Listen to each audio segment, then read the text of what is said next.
This week began with the unfortunate news that former Swansea City forward Michu has had to bring his professional career to an end at the age of 31 due to a serious ankle injury.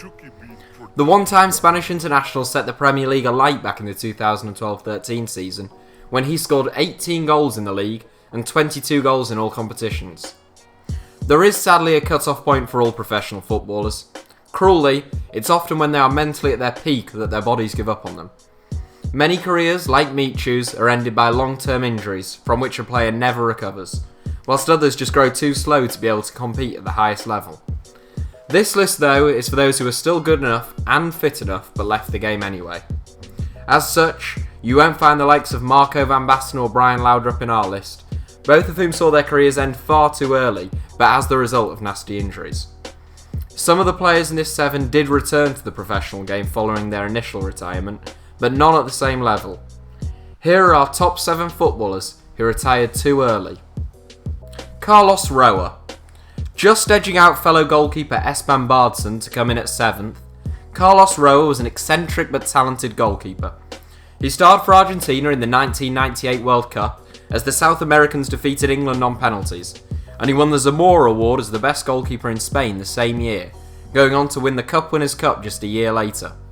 Then, in 1999, aged 30 and at the peak of his powers, Rowe decided to call it a day. He hung up his gloves, claiming he believed the world was going to end imminently, and went on a religious retreat. In an unusual turn of events, the world didn't end, and Rowe returned to football after over a year out of the game, but never quite recaptured his post-Epiphany form. Zinedine Zidane. Zinedine Zidane was 34 when he retired from professional football, which is not particularly young, but when your last game is a World Cup final and you win the Golden Ball as the best player at that tournament, it's probably safe to say you've still got a fair bit more left in the tank. Zizou certainly did. In fact, you could make an argument that he was still the best midfielder in the world when he retired in 2006. Over a decade on, Zidane is now the manager of Real Madrid, where he has won the Champions League twice already. Zbigniew BONIEK. Widely regarded as Poland's greatest ever player, Zbigniew BONIEK was voted the country's best player of the last 50 years in the UEFA Jubilee poll. BONIEK was a magician with the ball at his feet, and after 7 years of playing in Poland, he was snapped up by Juventus. BONIEK played mostly as a second striker in Italy, where he spent 3 years, before ending his career with Roma in 1988. BONIEK was only 32 when he called it a day, which is a great shame, as he would have walked into almost any team in the world at that age, and was still at the peak of his fitness. Eric Cantona. Once voted as Manchester United's greatest ever player, which in all truth is probably stretching it a bit, but there's a reason why he has such an iconic status at Old Trafford. Hailed as King Eric, Cantona spent 6 seasons at Manchester United, where he won 4 Premier League titles and 2 FA Cups, scoring just under 100 goals. Cantona was technically superb, and has an incredible highlights reel of world-class goals. He was never a player who relied upon speed, yet he retired at the age of 30, when he had at least half a decade left in him at the highest level. Cantona revealed he wanted to be able to go out with friends, drink, and engage in other such activities which he couldn't as an elite-level athlete. Michel Platini. Named by FIFA as the 6th greatest player of the century in 2000, Michel Platini was an expert passer of the ball, a free-kick specialist and a wonderfully intelligent footballer. He won the Ballon d'Or 3 times, a record matched only by Cristiano Ronaldo, Lionel Messi, Johan Cruyff and Marco van Basten. At club level he won titles in France and Italy, as well as a European Cup with Juventus. At international level, he captained France to success at the 1984 European Championships, where he was the top scorer with 9 goals.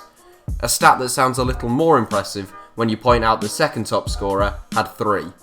Platini retired at the age of 32, just a year after being named in the World Cup team of the tournament, some indication of the class that he still had. Mario Di Castro.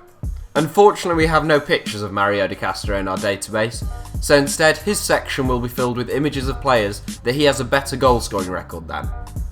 As you may be starting to notice by now, that is in fact everyone. Di Castro scored 195 goals in 100 games as a player, the best goals-to-game ratio in the history of the professional game. An intellectual who studied medicine whilst playing in Brazil, Di Castro and his 2 strike partners at Atletico Mineiro became known as the Dan Trio, and Di Castro was the star of the show. All three retired too early, but de Castro was the most notable. The best player in Brazil at the time, he retired aged 26 after a club director shot an opposing fan. Shocked and appalled, de Castro left the game immediately. George Best. George Best first announced his retirement at the end of the 1972 season, aged just 26 and having been Manchester United's top scorer for a third consecutive season. Best did continue to play before announcing his retirement once more and actually leaving Manchester United and the game altogether, aged 28 in 1974. This was of course far too young for one of the game's greatest ever natural talents. He came back to football over a year later at Stockport County, but didn't really play regularly until moving to the US in 1976, then into his 30s. Best played for 9 different teams after Manchester United, technically not ending his career until he was 38, but the truth is that his second retirement with United in 1974 was the end for Best, and the last time we saw his true ability. It's a travesty that such a player's career was effectively ended at 28. So that's it for our top 7. Honourable mentions go to the likes of Kevin Keegan and Frank Rijkaard. Let us know some of the players that you felt retired too early in the comments section, and don't forget to like and subscribe to HITC 7s.